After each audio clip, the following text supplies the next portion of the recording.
irmãos, vamos abrir as nossas Bíblias no capítulo 4 da carta de Pedro, de 1 Pedro. Nosso capítulo 4, nós iremos então do versículo 1 até o versículo 11, a nossa leitura nessa manhã.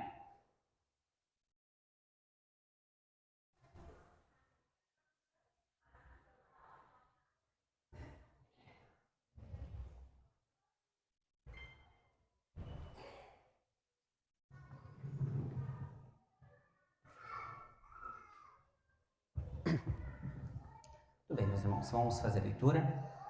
Versículo 1. Ora, tendo Cristo sofrido na carne, armai-vos também vós do mesmo pensamento. Pois aquele que sofreu na carne deixou o pecado, para que no tempo que nos resta na carne já não vivais de acordo com as paixões dos homens, mas segundo a vontade de Deus. Porque basta o tempo decorrido para terdes executado a vontade dos gentios, tendo andado em dissoluções, concupiscências, borracheiras, orgias, bebedices e em detestáveis idolatrias. Por isso, difamando-vos, estranham que não concorrais com eles ao mesmo excesso de devassidão, os quais hão de prestar contas àquele que é competente para julgar vivos e mortos, pois para este fim foi o evangelho pregado também a mortos, para que, mesmo julgados na carne segundo os homens, vivam no espírito segundo Deus. Ora, o fim de todas as coisas está próximo. Sede, portanto, criteriosos e sóbrios a bem das vossas orações. Acima de tudo, porém, tende amor intenso uns para com os outros, porque o amor cobre multidão de pecados. Sede mutuamente hospitaleiros, sem murmuração. Servir uns aos outros, cada um conforme o dom que recebeu, como bons despeceiros da multiforme graça de Deus. Se alguém fala, fale de acordo com os oráculos de Deus. Se alguém serve, faça-o na força que Deus supre, para que em todas as coisas seja Deus glorificado por meio de Jesus Cristo, a quem pertence a glória e o domínio pelo século dos séculos. Amém. Pode tomar assento, meus irmãos. É uma linda palavra que nós temos aqui, que traz um pouco de um sentimento misto, né? Falando sobre o sofrimento e também sobre esta glória e a vitória, então, que nós temos por meio do sacrifício de Jesus, no qual ele triunfa, então, sobre a morte, ao ressuscitar ao terceiro dia. Mas a ideia é que nós possamos falar um pouco sobre este tema, e esse tema foi um pouco introduzido pelo pastor Rodrigo semana passada, sobre o sofrimento, e é como se a carta desse uma outra ênfase agora sobre o sofrimento, e aqui a gente tem ela um pouco mais acentuada, né, para que possamos entender o motivo do sofrimento que essa igreja estava passando. O pastor mencionou semana passada que esse sofrimento, Pedro deixa bem claro que não era por causa do pecado, mas sim porque eles praticavam o bem, e ao praticar o bem era notório que eles sofreriam, então, por lealdade, por fidelidade a Cristo. E isto é a marca, então, de um cristão que sofre com um propósito. Assim como Cristo sofreu na cruz, havia um propósito de redenção para que ele cumprisse, então, e os homens, né, os escolhidos de Deus, fossem salvos. E é aqui que a gente vai entender um pouco melhor sobre isso, sobre Cristo ter, então, morrido na carne, né, ter rompido com o pecado para que nós pudéssemos, então, estar em sua presença reconciliados com Ele. Então, meus irmãos, o título do meu sermão nessa manhã, ele usa o termo que Pedro utiliza aqui, que é armados com a atitude de Cristo.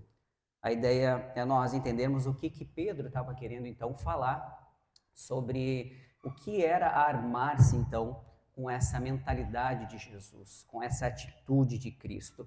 Então, meus irmãos, nós devemos nos armar com a atitude correta.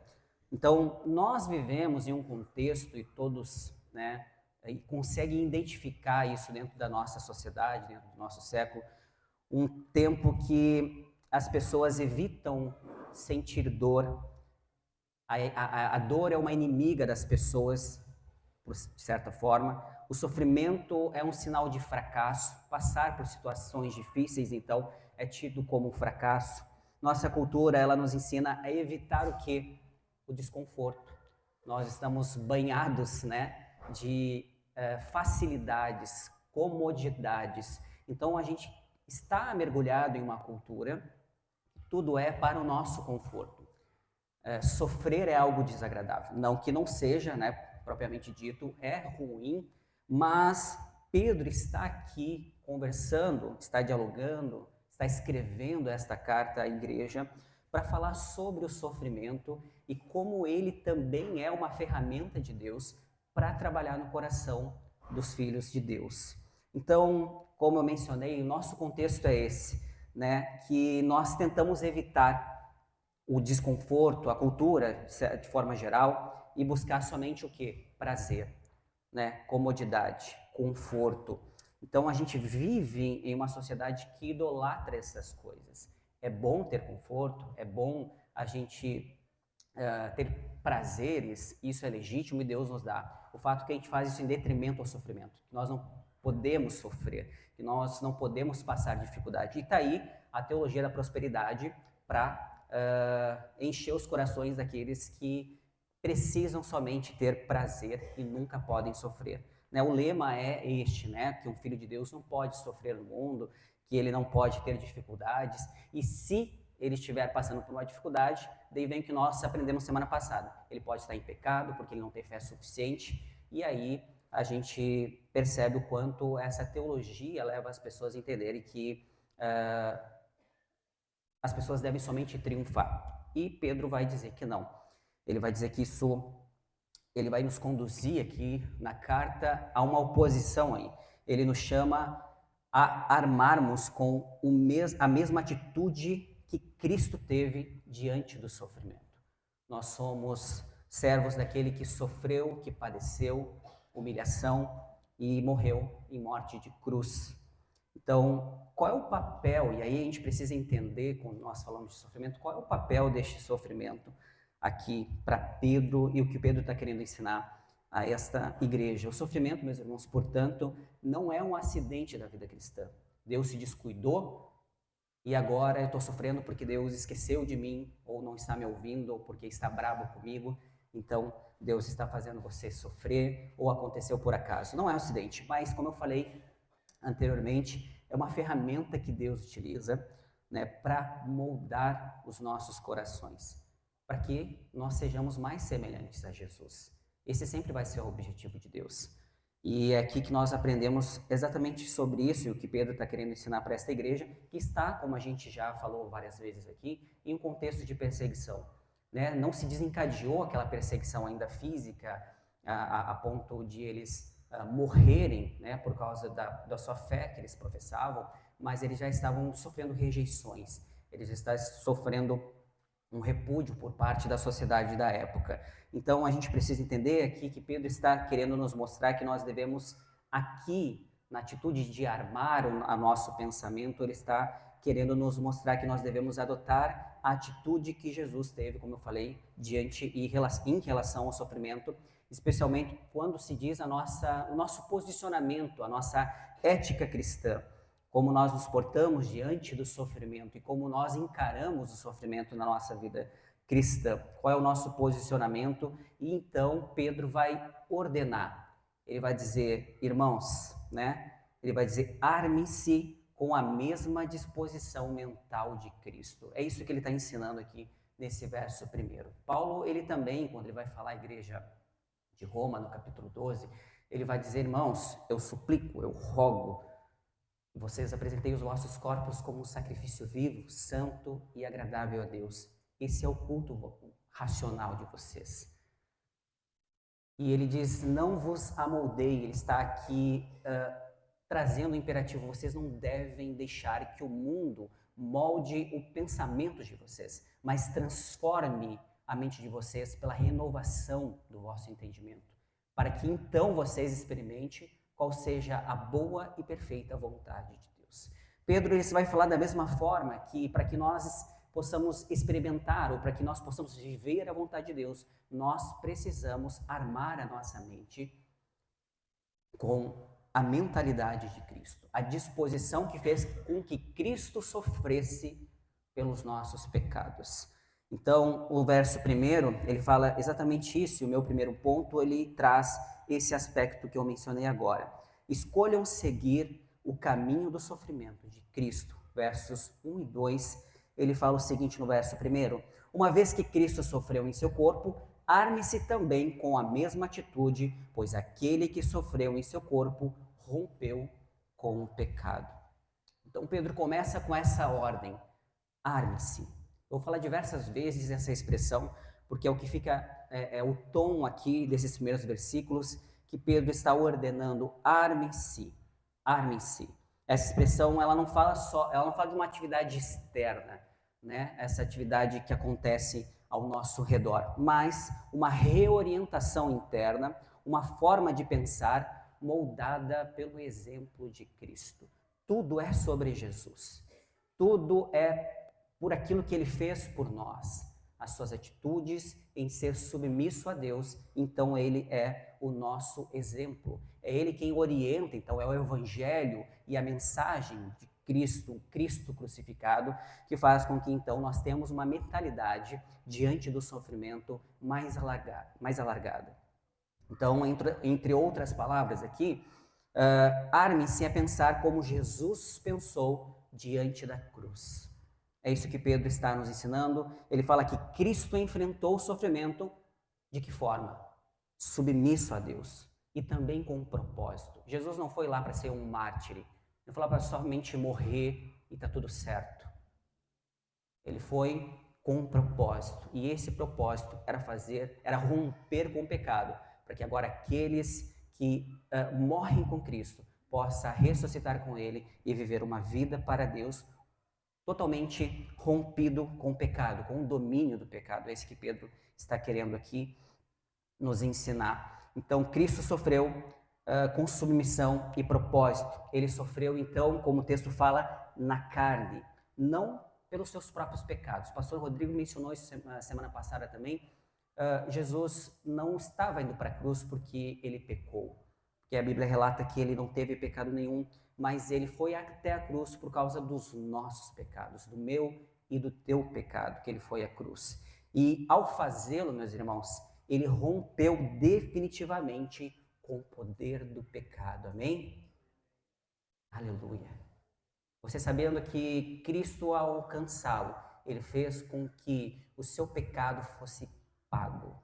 Ele morreu definitivamente para que nós pudéssemos desfrutar da sua graça maravilhosa.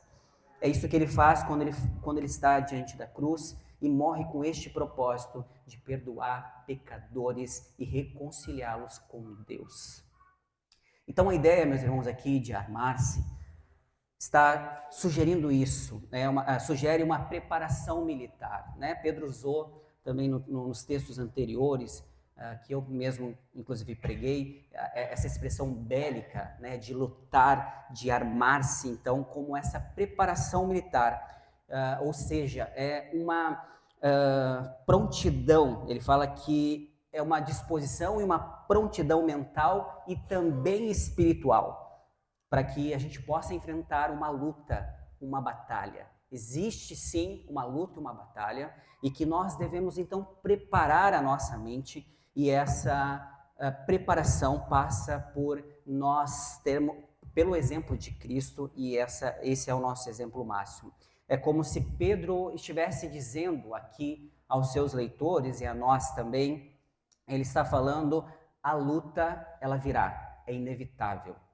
A luta vai vir, vocês passarão por momentos difíceis. Isso não é excludente da vida cristã. Assim como também eu preguei nos textos anteriores, o nosso chamado, existe um chamado e muitas vezes vai ser um chamado para o sofrimento. Então Pedro está dizendo: a luta virá, é inevitável. Prepare-se com a mente e o coração de Cristo. É isso que Pedro está dizendo aos seus leitores. E aqui, meus irmãos, o verbo expresso por por Pedro no original, ele transmite a ideia de preparação. Quando a gente pensa em armar-se, muitas vezes a gente pensa diretamente, mesmo que o termo não diga isso, a gente pensa direto em pegar na arma para atirar, um exemplo, né? Mas para que nós possamos atirar, existe uma preparação. Para aqueles que serviram, ninguém pega uma arma e sai atirando. Nós devemos nos preparar, né? A gente brinca aqui no quartel, a gente tem um pau de fogo. Então, para a gente chegar no fuzil, a gente precisa fazer todo um treinamento com o pau de fogo que a gente chama, para depois pegar o armamento e, enfim, sabê-lo manejá-lo, né? Então, a ideia aqui é justamente essa do verbo aqui. Ela transmite a ideia de preparação intencional. É algo que eu estou intencionalmente fazendo e me preparando diante desse chamado que Pedro, então, está trazendo. Então, não se trata, meus irmãos, de agir impulsivamente. Né? Ninguém pode chegar e pegar um armamento e sair lutando. Ele precisa intencionalmente saber manusear o seu armamento. Mas como eu falei, a ideia aqui não é física, e sim espiritual. Nós devemos nos preparar espiritualmente com a mentalidade de Jesus. Então, fortalecer, meus irmãos, a nossa mente, fortalecer o nosso coração interiormente, com o quê? Com a mente de Cristo, pois Ele é o nosso exemplo. E essa preparação, como eu falei, ela não é física, ela é espiritual.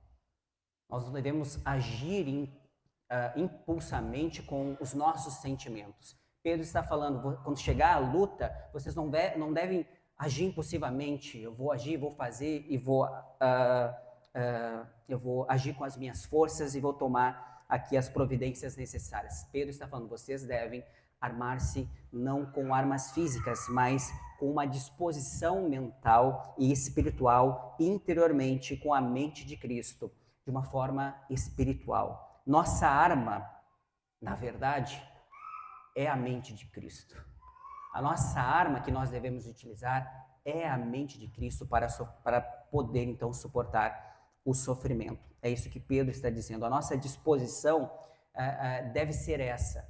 A mesma disposição com que Cristo foi à cruz é que nós devemos nos armar, então, com essa disposição e este propósito de ir também até o sofrimento. Jesus fala que aquele que quer ser, né, um discípulo meu deve negar-se a si mesmo, tomar a sua cruz e segui-lo. É um caminho de sofrimento. Vai ser por muitas vezes um caminho de sofrimento. Só que para que isso aconteça, Jesus também ensina que você deve negar a si mesmo. Você deve preparar a sua mente e seu coração, negando, abstendo-se de coisas que fazem com que você consiga, então, enfrentar o sofrimento. Ninguém de nós consegue chegar diante do sofrimento achando que, se nós continuamos a não estar preparados, possamos conseguir, então, vencer o sofrimento.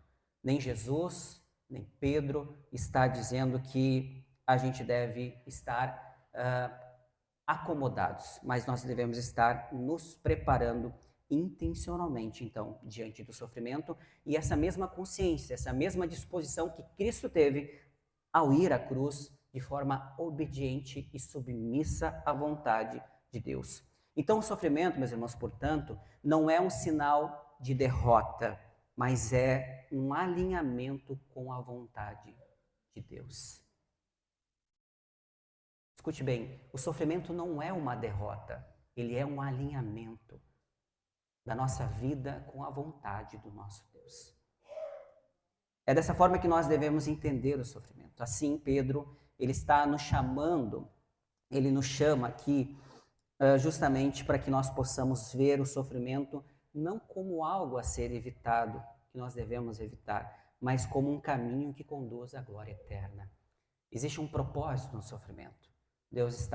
Nenhum filho de Deus, meus irmãos, sofre em vão. Nenhum cristão que procura fazer a vontade de Deus está ao léu ao mundo como se não pertencesse a ninguém. Se nós pertencemos a Deus na vida e na morte, se nós somos dele, se nós somos comprados, eu te falo com a certeza de que fomos comprados, Se nós somos comprados por Deus pelo precioso sangue de Jesus, você não está sozinho no mundo. Você não está sozinho no mundo. Deus está contigo. Então, qualquer sofrimento, qualquer coisa que você passar, Deus está contigo e este sofrimento tem um propósito. Por mais que você não receba um entendimento para compreender por que você está passando por essa luta, essa dificuldade, o fato que já existe uma garantia de que a luta que você luta aqui, ela produz um peso de glória na eternidade. Então, ninguém sofre por acaso, ninguém sofre, como eu falei, por acidente. Deus está no curso de cada história. É Ele quem, desde o início, criou os homens, o seu povo, e Ele guia a história até que se consuma e todos possamos estar na eternidade com Ele. Então, meus irmãos, como eu falei, o sofrimento não é algo que nós devemos evitar no sentido de que não que a gente queira o sofrimento, mas que nós não devemos evitar, porque este é o caminho que Deus muitas vezes nos leva e está nos conduzindo a olharmos para a glória dele, para contemplarmos a eternidade e possamos desejá-la como forasteiros, como peregrinos, assim como Pedro ensina este povo que está vivendo diante deste sofrimento. Parece um pouco irônico, meus irmãos, Pedro falar e usar essa expressão arme-se. E aqui, este armamento, como eu falei, que não é físico, mas espiritual, ele é, então, um armar-se com a não retaliação. Pedro está chamando, né, de uma forma imperativa, dizendo, olha, vocês devem se armar, como se fosse exatamente uma ofensiva, e como uma ação, como algo que eu devo fazer, né, e devo agir. Mas Pedro está falando, não, você não deve agir diretamente ou fisicamente contra as pessoas. A mente de Cristo é que você deve armar-se não com a retaliação diante do sofrimento.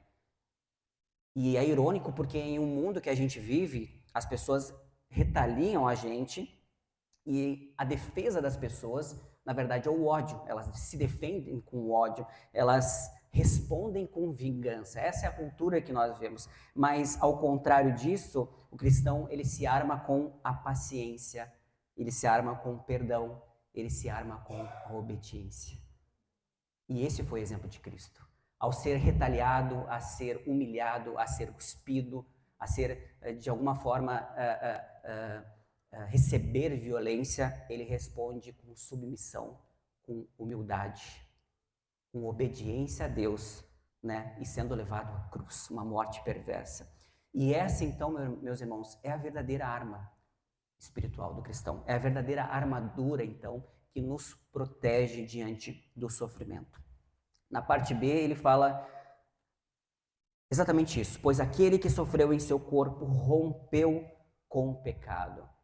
Essa armadura que nós temos contra o pecado, porque foi Cristo quem rompeu com o pecado para que esse domínio não nos tornasse mais escravos e livres agora para viver uma vida de obediência a Deus e em submissão a Deus, assim como Cristo o fez.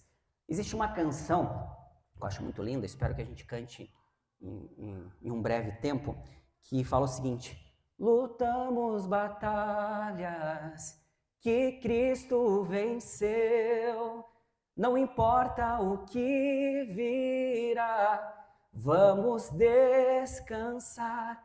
Não conheço amanhã, mas sei que já fez. Lutamos batalhas que Jesus venceu.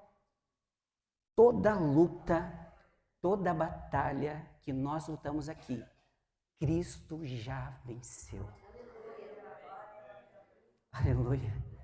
Qualquer batalha, meus irmãos, qualquer luta que você possa lutar, Cristo já venceu. Então não importa o que vai vir. E esses irmãos aqui sofreriam muito mais do que eles estavam sofrendo. Eles sofreriam perseguições muito maiores do que aqui eles estavam sofrendo. Então, meus irmãos, toda luta, todo sofrimento, existe um propósito. E é consolador. E Pedro vai trazer esse tom nos versos que ainda precedem aqui, que nós vamos ver, exatamente isso, com esse peso de glória, que o fim está próximo, então existe um propósito para isso. E toda essa luta que nós enfrentamos ou vamos enfrentar, Cristo já lutou e já venceu. Aleluia. Louvado seja Deus, bendito seja o Senhor. Isso significa, meus irmãos, que o sofrimento não nos torna automaticamente santos. Então eu estou sofrendo, estou santificado. Não é o sofrimento em si, ele não nos torna santo, mas aquele que aceita o sofrimento por obedecer a Deus de uma forma submissa, Cristo demonstra ter rompido com o domínio do pecado. Então, quando nós conseguimos, como resposta ao que Cristo fez por nós e a capacidade que Ele nos dá de poder, então, lutar contra o pecado e não ser mais dominado pelo pecado, demonstra que, então, o pecado não nos domina mais e que, de fato, nós rompemos com Cristo também com o pecado. Ele não vive mais segundo os desejos humanos, é o que Pedro está dizendo aqui, está afirmando. Então, aquele que, então, morreu e rompeu com o pecado, e aquele que está, então, em obediência e em submissão a Deus, ele não vive mais segundo os desejos humanos, verso 2, mas segundo a vontade de Deus. Pedro quer, então, que os crentes adotem essa mesma mentalidade, meus irmãos, e essa mentalidade que nós devemos ter diante do sofrimento. Sofrer por fazer a vontade de Deus, como eu falei, não é derrota, e sim é uma vitória espiritual na vida de todo cristão. Então, o sofrimento também, meus irmãos, como eu mencionei no início, nós devemos pensar e entender que o sofrimento ele nos purifica, ele está também moldando o nosso coração, está nos libertando das nossas paixões carnais, para que nós possamos, então, servir a Deus e a sua vontade. E isso resulta em algo, meus irmãos, no verso 2 ele fala, o resultado disso, né, diz Pedro, é uma nova orientação em nossa vida cristã, para que no tempo que lhe resta, não viva mais para satisfazer os desejos humanos, mas sim para fazer a vontade de Deus. Então, essa submissão, tudo que Cristo propicia que nós possamos fazer na vida cristã, o propósito e o resultado dessa submissão e dessa obediência é para que o tempo que resta aos cristãos, que eles não vivam mais para satisfazer os desejos humanos, verso 2, mas sim para fazer a vontade de Deus. Eu quero já fazer algumas aplicações aqui, meus irmãos, né? Não vou deixar para o final, vou fazendo as aplicações nos intercursos aqui que eu for pregando. Então, o cristão, meus irmãos, como eu falei, não busca o sofrimento, mas aceita o custo da obediência. Nós não buscamos o sofrimento, nós não somos masoquistas, mas a gente aceita o custo de obedecer a Deus. Se ser leal a Deus vai me causar sofrimento, eu vou ser leal a Deus e vou sofrer. Vou ser fiel a Deus. E Deus está conosco em todos os lugares, em todos os momentos, em qualquer lugar que possamos viver. E se sofrer vai custar a obediência, então eu vou ser obediente a Deus e vou sofrer por Jesus. O sofrimento também, meus irmãos, do justo, ela também é uma evidência de que ele também rompeu com o pecado. Por muitas vezes, nós vamos sofrer porque nós, como eu falei, obedecemos a Deus, e isso vai ser uma evidência também que nós definitivamente rompemos também com o pecado. E também, enquanto o mundo vive por prazer, o cristão vive por propósito. Tudo que ele faz para a glória de Deus. Então, o caminho, meus irmãos, da cruz, como eu mencionei, aquele que quer ser discípulo de Jesus, vai ter que negar a si mesmo, levar a cruz e seguir a Cristo. Só que existe algo também triunfante e glorioso nessa promessa, de que nós vamos sofrer por carregar a cruz, mas um caminho de glória nos espera. Jesus ressuscita e faz com que ele ressurge, e essa ideia de glória, né, de cruz e de glória, ela também é presente na vida dos cristãos. Aqueles que morrem com Cristo também ressuscitarão com Cristo para a glória. E isso será definitivamente a vitória sobre todo o pecado e nós poderemos viver eternamente com Deus. O meu ponto 2, meus irmãos, vai dos versículos 13 e 4, e eles falam exatamente assim: Vocês gastaram tempo suficiente no passado fazendo o que os pagãos escolheram fazer.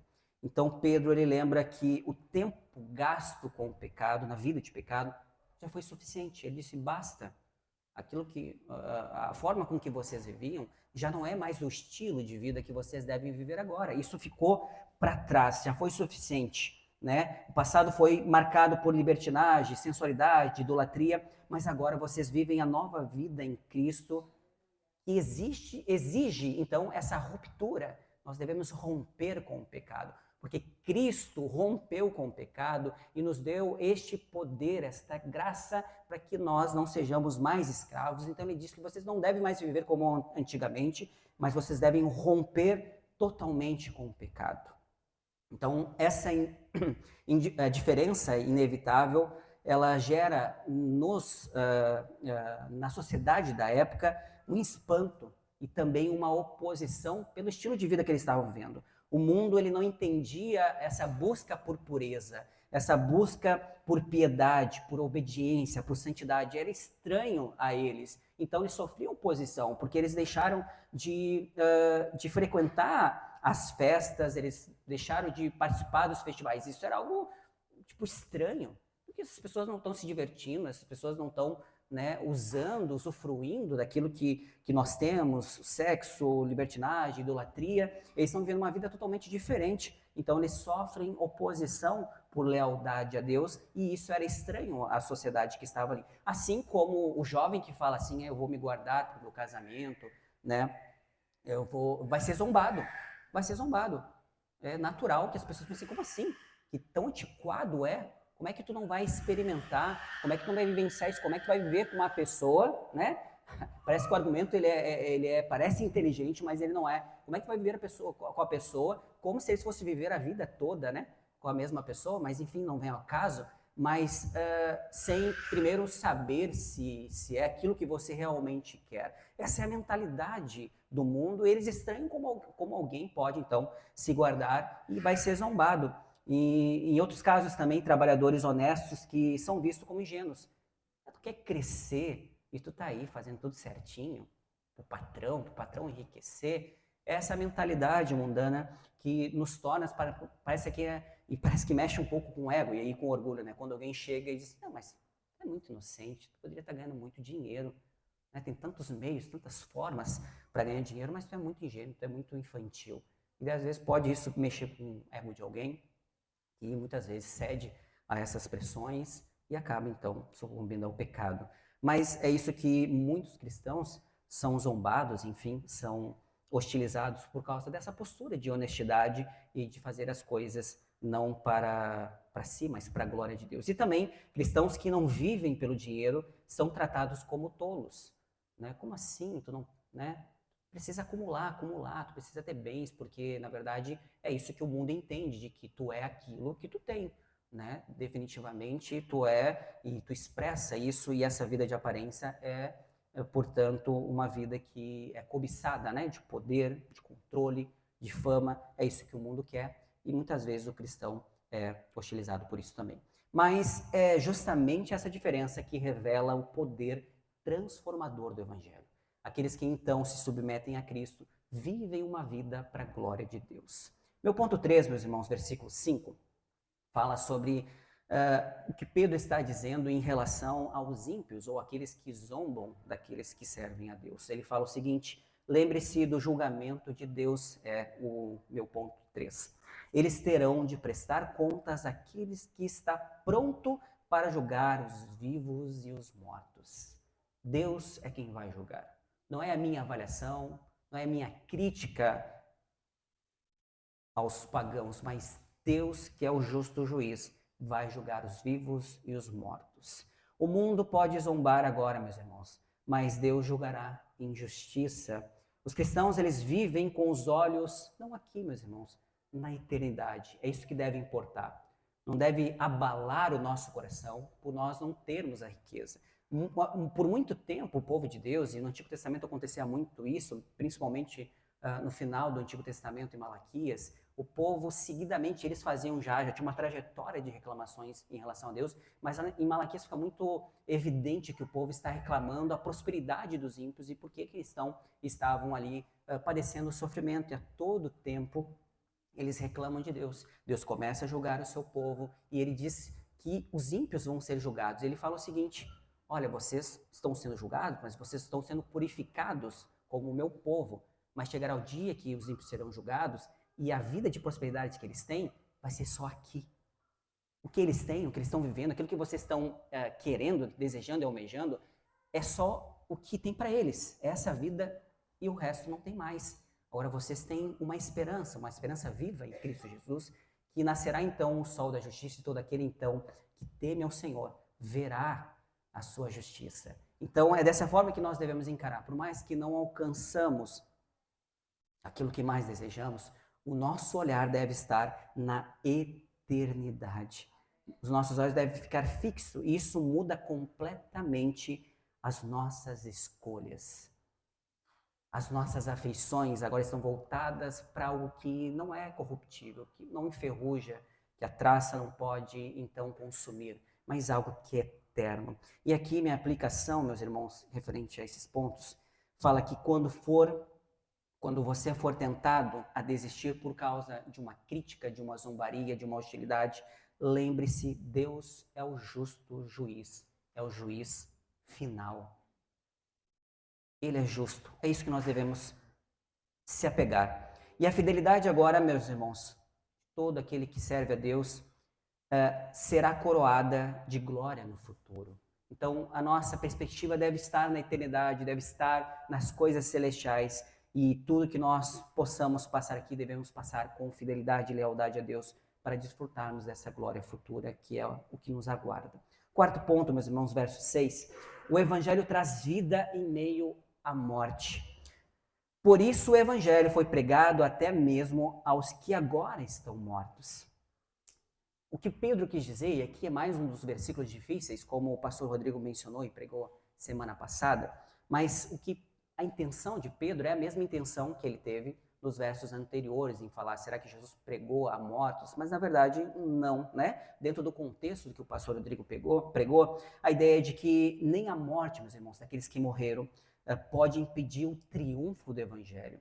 A ideia é que os que morreram em Cristo foram vivificados pelo Espírito que vivem agora para Deus. Então, todos aqueles que morreram em Cristo e que o Evangelho foi pregado a eles então não viveram só nessa terra e acabou.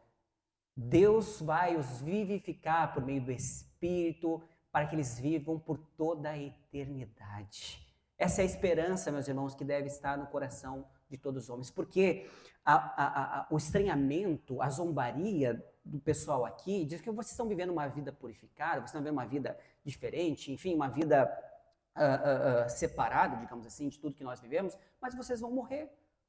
Muitos de vocês já morreram e vocês vão morrer e vai acabar tudo. Por que vocês estão deixando de aproveitar? Mas o fato é que, meus irmãos, que nós podemos morrer e tombar nessa vida, só que existe uma promessa e um futuro dado por Deus de que o evangelho que foi pregado a nós, Deus vai nos vivificar pelo seu Espírito para vivermos para Ele. E na verdade isso já é algo presente, porque nós já vivemos, os que morreram já vivem na presença de Deus pela ressurreição que foi propiciada por Jesus quando ele morreu e ressuscitou e deu vida a todos aqueles que ele então salvou. Então, meus irmãos, o que fica claro e evidente aqui, que o sofrimento, portanto, não tem a última palavra. E isso é consolador, meus irmãos. Nós podemos sofrer, nós podemos passar por situações, lutar batalhas, e como eu falei, batalhas que Cristo já venceu. Então, o que Pedro está querendo dizer assim, olha, o sofrimento ele é uma realidade presente, ele é algo que vai se acentuar, mas não é o fim. O sofrimento não é o fim. O que ele está dizendo é que o sofrimento não é a última palavra, mas a última palavra é o quê? É a ressurreição. Cristo ressuscitou e nós ressuscitaremos com ele também. Meus irmãos, aqui fazendo uma aplicação mais teológica aqui nessa ideia, Pedro está dizendo, como eu falei, nesse compilado de pontos aqui, que nós devemos ter essa atitude, ela deve nortear e orientar, então, a nossa mente, de termos a atitude de Cristo. Pedro ele nos chama a cultivar, então, a mesma mente que estava em Cristo Jesus. Filipenses fala que nós devemos ter essa mesma mentalidade, essa mesma disposição, este mesmo sentimento que houve em Jesus ao sofrer, a padecer na cruz, como em Filipenses Paulo fala sobre isso. Ele suportou a cruz com alegria, porque via além dela a glória da ressurreição. Jesus contemplava, então, de que, mesmo passando pelo sofrimento, havia uma glória, que Deus o ressuscitaria pelo Espírito dos mortos. E, meus irmãos, essa história, nós já sabemos o fim. Essa mesma canção que eu cantei aqui, fala que dessa história eu sei o fim. O fim é que Jesus ressuscitou. Em glória, ele ressurgiu dos mortos.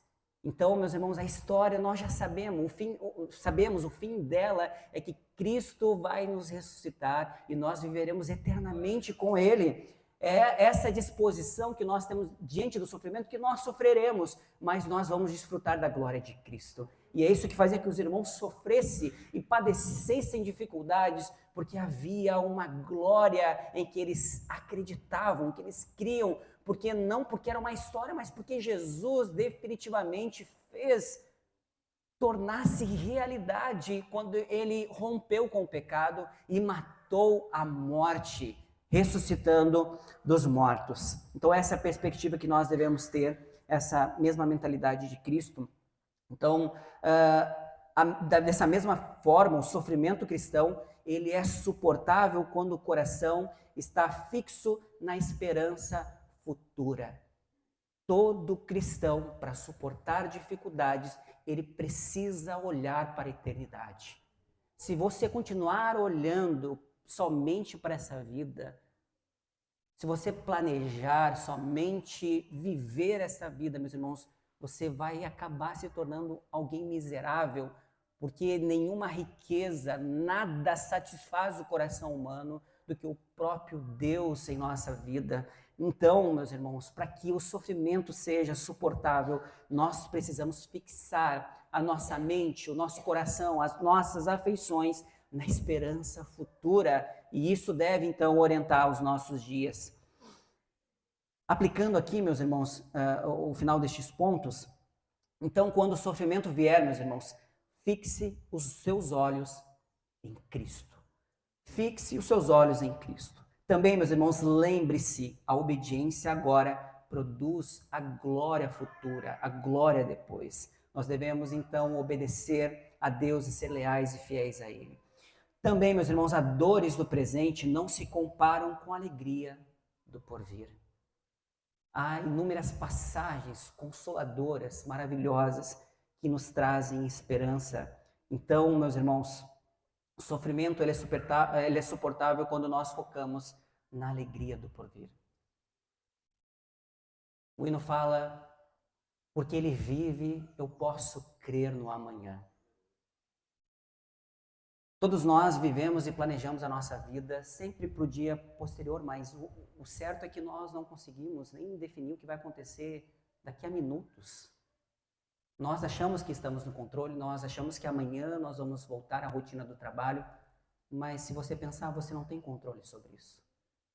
Você não sabe o que vai acontecer. Mas a ressurreição de Jesus, meus irmãos, ela fala que porque ele vive, eu posso crer que vai existir um amanhã. Mesmo que não seja físico, vai ser eterno. Aleluia.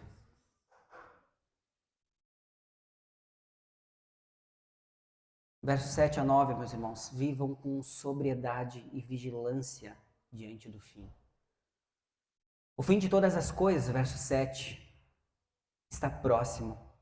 Portanto, sejam criteriosos e sóbrios para poderem dedicar-se à oração. Aqui Pedro, meus irmãos, ele muda minimamente o foco do sofrimento para uma vida agora prática, no tempo do fim, daquilo que resta da vida que eles estão vivendo, na esperança de que Jesus vai voltar.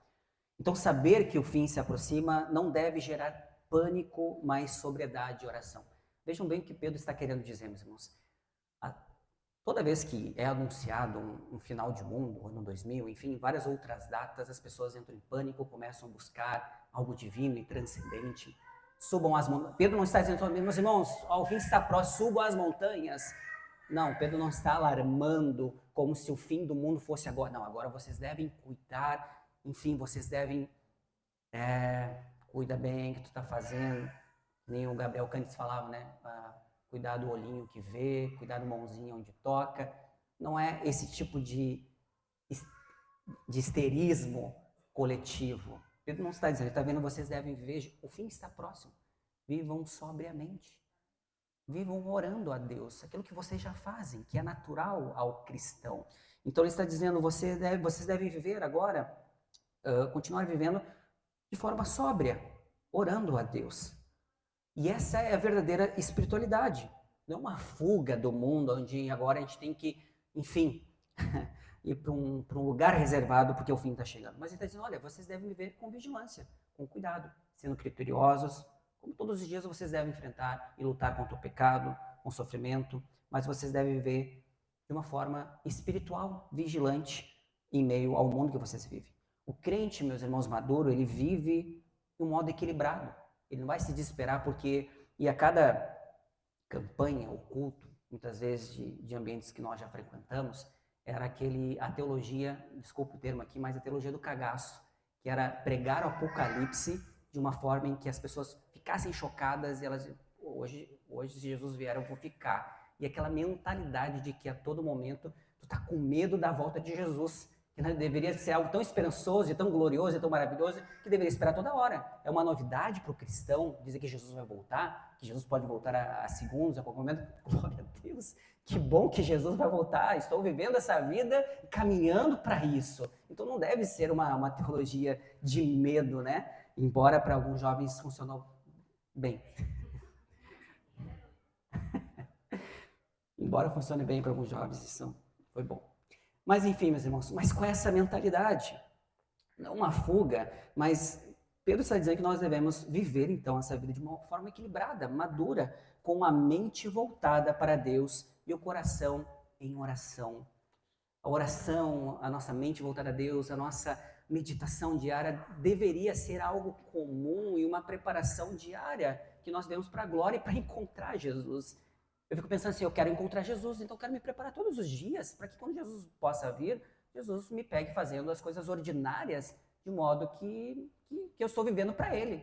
Simples assim, né? Eu estou vivendo para a glória dEle e eu espero que a qualquer momento eu esteja fazendo alguma coisa no meu lar, ajudando em casa, e Jesus, né, rompeu o céu, não foi nada oculto, né? Rompeu e nós vamos para a eternidade. Então, essa mentalidade equilibrada de que nós estamos vivendo, então, em um coração submisso, piedoso, em oração a Deus. Então, o verso 8 ele fala, acima de tudo, ame sinceramente uns aos outros, porque o amor cobre a multidão de pecados. E é interessante, meus irmãos, nos versos posteriores, e aqui mostra que é algo ordinário, diário que nós devemos fazer, que olha, o fim está chegando, sejam hospitaleiros, sejam amáveis, sejam acolhedores. Ele está dizendo, vivam a vida cristã. Ele não está dizendo assim, agora subam aos montes, procurem um lugar mais seguro, que o mundo vai acabar. Não, o fim está chegando, sejam hospitaleiros. Vivam em comunidade, amem uns aos outros, recebam as pessoas em amor, vivam a vida cristã que vocês já estão vivendo, que devem viver. É isso que ele está ensinando aqui ao povo, que estava ouvintes desta carta, né? Leitores dessa carta. Então, acima de tudo, né? Ele fala, verso 8, ame-se sinceramente uns aos outros, porque o amor cobre a multidão de pecados. Pedro, então, nos lembra que a resposta cristã diante do sofrimento é o quê? É o amor. A comunidade, meus irmãos, do povo de Deus, dos salvos, dos eleitos de Deus, deve então ser marcada por esse afeto, por esse amor diante do sofrimento. Se nós sofremos como comunidade, amando uns aos outros, contribuindo uns com os outros com a vida, seja ela por meio do perdão, da hospitalidade. É isso que ele está falando, porque no verso 9 ele vai falar, sejam mutuamente hospitaleiros sem reclamação. Se no momento você está recebendo alguém, né, e você fica reclamando por ter que receber alguém, Pedro vai estar provavelmente incomodado com esta reação. Ele está dizendo, olha, sejam mutuamente, todos vocês. Não é um ou outro que gosta de receber alguém, que gosta de fazer uma comida. Não, não é essas pessoas. Ele está dizendo, vocês devem mutuamente.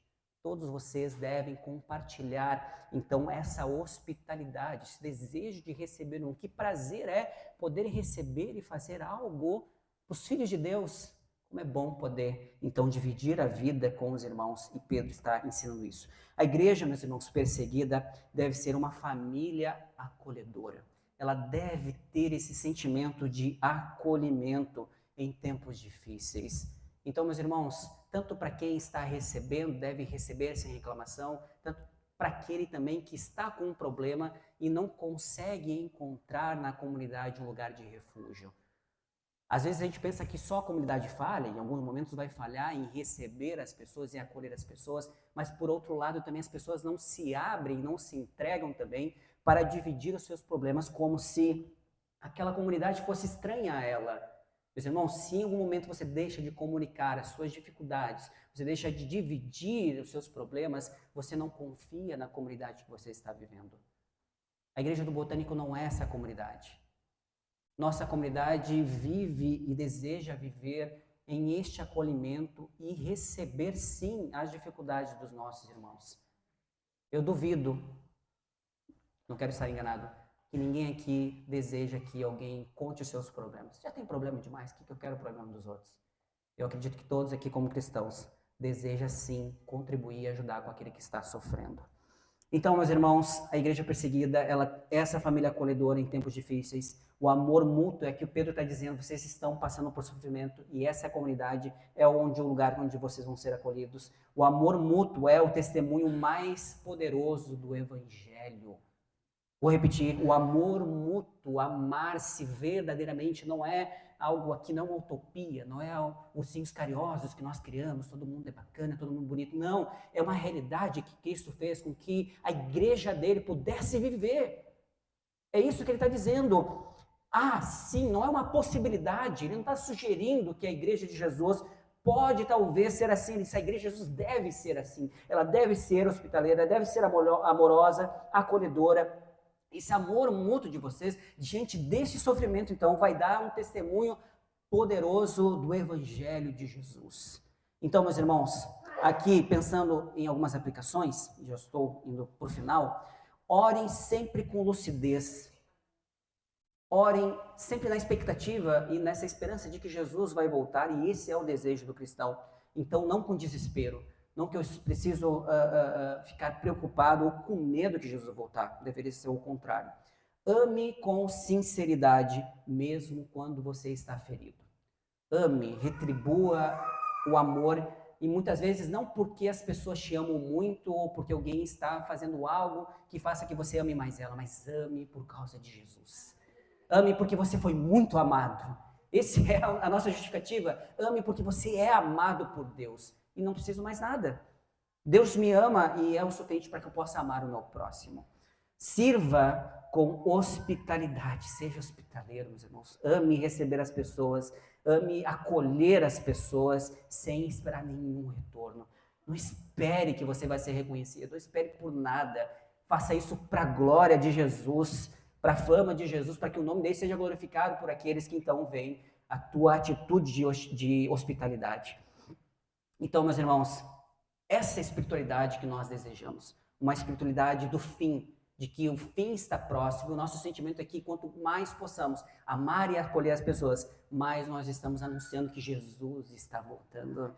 E essa é a prática amorosa que a igreja de Jesus deve ter. Versos 10 e 11 para nós finalizarmos. E o meu ponto 7, sirvam com seus dons para a glória de Deus. Cada um, o verso 10 diz, cada um exerça o dom que recebeu para servir uns aos outros, administrando fielmente a graça de Deus em suas múltiplas formas. Pedro agora mostra como nós devemos viver armados com a atitude de Cristo. É isso que ele está falando. Como nós devemos viver como comunidade dentro da igreja. E ele fala que os dons espirituais são as expressões da graça multiforme de Deus em cada crente. sendo um canal de graça na vida dos irmãos. Meus irmãos, eu acredito que vocês já aprenderam isso. Nenhum cristão, ou ao contrário, todo cristão que foi salvo por Jesus tem um dom de Deus. Ah, mas eu não sei o meu dom, eu não tenho dons, é quase que eu não presto para nada. Não. Todo aquele que foi salvo por Deus, Deus o agraciou com um dom. E Deus está dizendo, Pedro está dizendo, você deve usar este dom para que você seja um canal de graça na vida do teu irmão. Se você se apegar na justificativa que não tem dom, é porque você não está querendo servir. Se você é um cristão sincero que ama a Deus e quer servir a igreja, você pode servir de diversas formas. E Deus nos ensina que nós devemos fazer com graça. E é isso que Pedro está dizendo que cada um de nós devemos. E se nós nos negamos a fazer isso, nós estamos negando a graça que foi concedida a nós, pelo dom divino que Deus nos deu. Se alguém fala, Pedro está dizendo no verso 11, faça com quem transmite a palavra de Deus. Se você está falando, meus irmãos, seja intencional para que você seja um instrumento de Deus para confrontar o seu irmão, para encorajar o seu irmão. Isso é um dom de Deus. Então ele está dizendo, se alguém fala, faça-o como quem transmite a palavra de Deus. Seja intencional, se reúne para falar de futebol, para falar sobre a vida, sobre coisas comuns que vocês gostam, ou coisas incomuns, mas fale com o propósito de transmitir a palavra de Deus. Que no fim disso, a intencionalidade seja para que o teu irmão seja então encorajado, ou seja confrontado, ou para que ele ame mais a Jesus. Esse deve ser o propósito, então, dos dons que Deus nos deu. Fale com essa intenção. Tudo o que fazemos, ensinar, servir, cantar, liderar, deve ser feito na dependência de Deus, é o que Pedro está falando. A motivação é uma só, para que em todos, verso 11, parte B, para que em todas as coisas Deus seja glorificado por meio de Jesus Cristo. O meu objetivo é único. Tudo que faço para a glória de Deus. Se você vive para a glória de Deus, essa intenção deve estar presente no coração. Você deve estar com os irmãos e na sua comunidade sempre ansiando, desejando que o teu irmão seja edificado por aquilo que você está falando. Esse deve ser um propósito, porque Deus vai ser glorificado quando você serve ao seu irmão. Se você não está fazendo isso na prática, você não está glorificando a Deus. Você não pode nomear algo se você não está fazendo.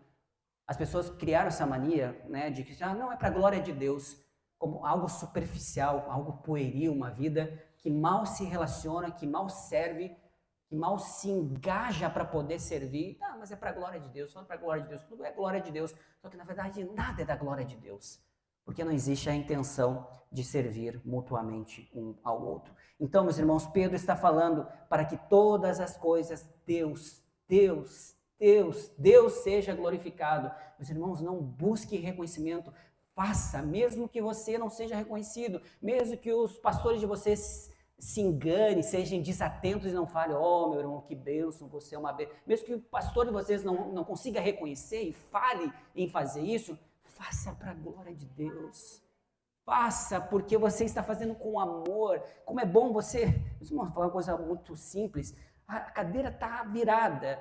Eu vou lá que a casa de Deus tem que estar arrumadinha. Sabe esse zelo, sabe esse amor pelas coisas de Deus? Sabe aquele cuidado, meus irmãos. Aqui eu estou falando de algo físico, mas aos irmãos, poder ver alguém, uma necessidade, algo que alguém está precisando. Coisa linda, essa coisa ser orgânica e natural, porque tu está fazendo, Deus está sendo glorificado, Deus está agindo no meio da sua igreja, e essa é a verdadeira espiritualidade que Pedro está dizendo. Olha, vocês vão sofrer, vocês vão passar momentos difíceis, vocês devem se unir, vocês devem amar uns aos outros, e esse amor fraternal, ele vem das entranhas, é algo interno, é algo que Deus produz, que faz com que, não importa quem está vendo, e cedo ou tarde, todo aquele que busca um reconhecimento, mesmo ele faz com alegria, daqui a pouco ele pensa, mas o fulano não faz, mas só eu faço, mas não sei o que lá. Meus irmãos, quando busca, em algum momento, não faça. Agora, meus irmãos, se você tem uma disposição para que Deus seja glorificado, faça com alegria, faça com paixão, faça vibrando, faça desejoso por aquilo, porque Deus, meus irmãos, Deus está sendo glorificado. E é engraçado que você vai ser zombado muitas vezes por isso. Mas faça com muito amor. Meus irmãos, por que nós devemos fazer isso? E aí, meus irmãos, é que nós devemos encarar a realidade. Não é um dia, não é quando me deu vontade, não é que agora estou disposto, meu estado de espírito está, hoje é o meu dia, hoje eu estou fazendo. Mas não, meus irmãos, faça, porque a vida do crente é uma liturgia contínua. Todos os dias, desde o momento que levantamos, que Deus, por sua graça, nos dá o fôlego de vida, nossa vida é uma liturgia diária. Tudo é culto. Tudo é culto. Não se resume só ao domingo, em que é o dia da boa ação, é o dia de Deus, então eu vou fazer boas ações, vou então ser mais dócil com os meus irmãos. Tudo é culto. Eu vivo para a glória de Deus, para adorar a Deus. Tudo é para a glória de Deus. Então, meus irmãos, quero aplicar este final aqui da seguinte forma: use seus dons como um mordomo. Você não é dono do seu dom. Deus lhe deu para que você administre e administre para a glória dele e para serviço do seu próximo. Então você seja um mordomo, administre, sirva então como este mordomo e não como dono, como se não, agora eu tenho o dom, mas hoje eu não estou afim, né? Eu decido quando eu vou usar. Não, Deus lhe deu, você deve usá-lo. Deus lhe deu, você deve servir. É isso que Pedro está nos ensinando. E melhor, sirva com humildade, não buscando o reconhecimento que eu falei até aqui. Não busque isso, seja humilde. Faça todo tipo de serviço, seja o menor serviço que for, mas faça sempre para a glória de Deus, mesmo que ninguém veja. Lembre-se também, o propósito do dom, como eu falei, é glorificar a Deus e não destacar o homem. E todos nós, irmãos, ao servir a Deus, Jesus seja glorificado. E é o que eu penso sempre quando, na pregação, em qualquer outro serviço, que o melhor elogio que alguém possa dar a mim, enfim, eu acredito que todo cristão que ama Jesus, é não dizer assim, que pregação maravilhosa, como tu falou bem, como foi bonito a gente falou. Não. Se você chegar para mim e dizer, meu irmão, depois da tua pregação, eu estou amando mais Jesus. Eu estou querendo servir mais a igreja. Eu me apaixonei mais ainda pelo Evangelho. Eu desejo mais ainda a Deus. Esse é o melhor elogio que você pode ter, porque tudo é para glória. Tudo é sobre Jesus e não para destacar nenhum de nós. Então, meus irmãos, essa atitude que nós devemos ter. A cruz de Cristo, então, diante do sofrimento, vai nos moldar a nossa atitude para a glória de Deus, e ela molda a nossa motivação para que tudo quanto façamos para a glória dele. Então, essa mensagem trouxe esses dois aspectos, né? Basicamente entre a cruz e a glória. Nós vamos sofrer, mas vamos sim desfrutar da glória eterna de Deus. Pedro, então, finalizando aqui, concluindo, Pedro nos chama a viver armados com a atitude de Cristo, dispostos a sofrer por fazer a vontade de Deus, rejeitando o pecado, amando a igreja e servindo com alegria. O sofrimento, meus irmãos, não é o fim da história, é o caminho para a glória de Deus. Aquele que trilhou esse caminho primeiro, Jesus Cristo, caminha conosco até o fim. Vamos orar? Aleluia. Deus bendito e santo, graças te damos, Pai, por esta manhã em tua presença. Louvamos a ti, Senhor, por cada palavra aqui, Senhor, escrita pelo teu apóstolo, Senhor, que trouxe a nós e aquele povo e a nós também este ensinamento de que o sofrimento, Pai, é algo que nós não devemos evitar, mas obedecer a ti e por lealdade podemos então passarmos por isso, Pai, para que teu nome seja glorificado, Pai. Que a tua igreja cresça e desenvolva a sua fé e viva, Senhor, para a tua glória em todos os aspectos da sua vida, em toda a sua liturgia diária, em todo o seu modo de viver. Que assim, Pai, em todas as coisas, tudo que passarmos, o nosso coração possa estar sempre fixo em ti e na esperança futura. Nós oramos assim, crendo, Pai, no teu poder, Pai, que faz com que cada palavra dessa seja fixada em nosso coração, para que possamos viver sempre, Senhor, para a glória do teu nome e servindo a tua igreja e também cumprindo a nossa missão como teu povo. Nós oramos assim, louvamos a ti em nome de Jesus. Amém.